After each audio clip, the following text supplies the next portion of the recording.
এখানে দুর্ঘটনা ঘটে, রিক্সা ভ্যান উল্টে পড়ে জায়গায়। পানিটা কোথাও যেতে পারতেছে না, ওনাদের যে পাশে যে আছে এটা ভরে তারপর হচ্ছে আমাদের ফ্যাক্টরি এখানে চলে আসে।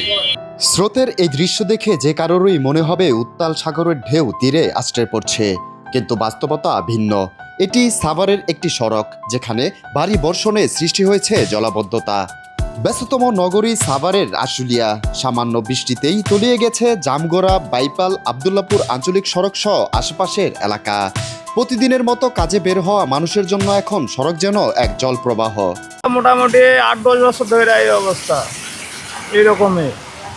যেমন এই রাস্তা মনে করেন স্থানীয় লোকজনেরা প্যানি বাসা বাড়ি গার্মেন্টসের বা প্যানি আছে, সব প্যানি এরাই তো সারে, কথা বলবে কি, কথা বলার লোক নাই তো।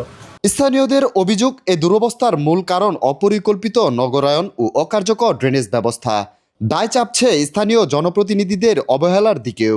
সবচেয়ে বেশি সমস্যা এইসব ছোট রুটে, যেমন আমাদের ফ্যাক্টরির সামনে আপনারা দেখতেছেন যে অবস্থা, মানে বিশাল পানি, হাঁটু সমান পানি। মেন প্রবলেম হচ্ছে আমাদের ওয়ার্কাররা যদি সেফটি আমরা না দিতে পারি বা নিরাপত্তা না দিতে পারি, সেই ক্ষেত্রে আমাদের ফ্যাক্টরি টিকে রাখাই কষ্ট হবে। মানুষ যায় আর গাইলে, মানুষ যায় তো আর কোনো সমাধান পায় না, গাইলেইয়া যাচ্ছে অনেকের পায়ে ঘা হয়ে গেছে। কিন্তু এই যে এলাকায় বিভিন্ন বাসা বাড়ি, এই ভাড়াটিয়ারা কি থাকে? আর পরিস্থিতির শিকার হয়ে যে কাছে অফিস বাড়িওয়ালারা হিসাবে এরকম কোনো ভূমিকা দেখি না। এখন এটা আমাদের সমস্যার সমাধানটা যত দ্রুত হোক, আমরা এটা চাই তাড়াতাড়ি সমাধান হোক। কারণ আমরা এইরকম কষ্ট, আমাদের এখানে বাসা বাড়ি, বাচ্চা পোলাপান স্কুলে যেতে পারে না, আমাদের সন্তানরা এই রাস্তাঘাটে আসলে মানে রিক্সা ছাড়া চলাচল করা যায় না, হাইটে কোনো যাওয়াই যায় না, হাইটে তো যাওয়াই যাবে না। তবে বিষয়টি গুরুত্ব সহকারে দেখছেন উপজেলা প্রশাসন, নেওয়া হচ্ছে পানি নিষ্কাশনের ব্যবস্থা।